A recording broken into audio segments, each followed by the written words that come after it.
తిరుమల 2వ ఘాట్ రోడ్లో ప్రమాదం చోటు చేసుకుంది. హెవీ లోడ్ కారణంగా లారీ బోల్తా పడగా లారీ డ్రైవర్, క్లీనర్ తీవ్ర గాయాల పాలయ్యారు. అర్ధరాత్రి 1 గంట సమయంలో లింక్ రోడ్డుకు సమీపంలో ఈ ఘటన చోటు చేసుకుంది. క్షతగాత్రులను తిరుపతి రుయా హాస్పిటల్కి తరలించి చికిత్స అందిస్తున్నారు.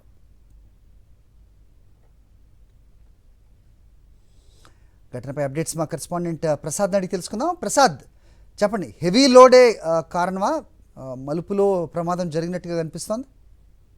తిరుమలలో ఏదైతే ఉందో తిరుపతి నుంచి తిరుమలకి వెళ్తామో 2వ ఘాట్ రోడ్ లో నిన్న అర్ధరాత్రి లారీ బోల్తా పడింది. దీంట్లో డ్రైవర్, క్లీనర్ కూడా తీవ్ర గాయాలయ్యాయి. అర్ధరాత్రి జరగడంతో పెను ప్రమాదమే తప్పిందని చెప్పవచ్చు. ఎందుకంటే నిరంతరం కూడా తిరుమల నుంచి తిరుపతికి, అంటే తిరుపతి నుంచి తిరుమలకి పెద్ద ఎత్తున వాహనాలు ఘాట్ రోడ్ లో ప్రయాణిస్తూ ఉంటాయి. ఈ సమయంలో కానీ ఈ ఘటన చోటు చేస్తూ ఉంటే వెనుక వచ్చే వాహనాలు కూడా ప్రమాదం జరిగే అవకాశం ఉండేది. కాకపోతే అర్ధరాత్రి వాహనాలన్నీ నిలిపివేసిన తర్వాత ఈ హెవీ లోడ్, అంటే టీటీడీ ఇంజనీరింగ్ పనుల కోసం తరలిస్తున్న ఇసుక, గోలకర ఇవన్నీ కూడా దీంట్లో తీసుకెళ్తున్న పరిస్థితి ఉంది. ఓవర్ లోడ్ కారణంగా ఈ వాహనం కూడా చాలా పాతగా ఉండటంతో ఆ లోడ్ ని పోయలేక ఒకసారిగా రోడ్డుకు బోల్తా పడింది.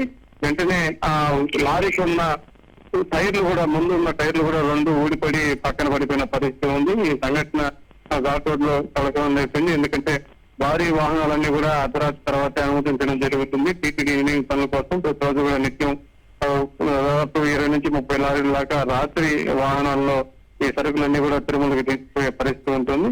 ఈ సందర్భంలో నేను జరిగిన ఘటన అనేది చాలా చూసుకోవాలి. ఇకమీటన్నా టీటీడీ అధికారులు వాహనాలు కూడా క్షుణ్ణంగా పరిశీలించి అవన్నీ ఫిట్నెస్ ఉన్నాయా లేదా అని తనిఖీ చేసిన తర్వాతే ఘాట్ రోడ్ లో కనిపిస్తే ఇలాంటి ప్రమాదాలు చోటు చేసుకోకుండా ఉంటాయి. మరోపక్క ఈ లోడ్ కూడా వాహనాల్లో సరిచూసుకోవాల్సిన అవసరం ఉంది. ఇదే గాని వాహనాలు ఉదయం పూట ఈ ప్రమాదం జరుగుంటే ముందు వెళ్లే వాహనాలు కానీ వెనుక వెళ్లే వాహనాలు కూడా తీవ్ర ప్రమాదం జరిగి ఉండేది. అది ప్రస్తుతం అయితే ఈ వాహనాన్ని ఇక నుంచి తరలించి తిరుమలకు తీసుకెళ్లిన పరిస్థితి ఉంది. సరే, వాళ్ళిద్దరి పరిస్థితి ఏ రకంగా ఉంది, డ్రైవర్ అండ్ క్లీనర్?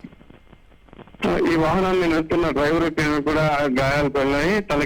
డ్రైవర్ కి తలకు తీవ్ర గాయమైంది. ప్రస్తుతం ప్రాణాపాయం అయితే ఏం లేదు కానీ తిరుపతి హాస్పిటల్లో వీళ్ళిద్దరు కూడా చికిత్స అందిస్తున్నారు. సరే, ఓకే ప్రసాద్.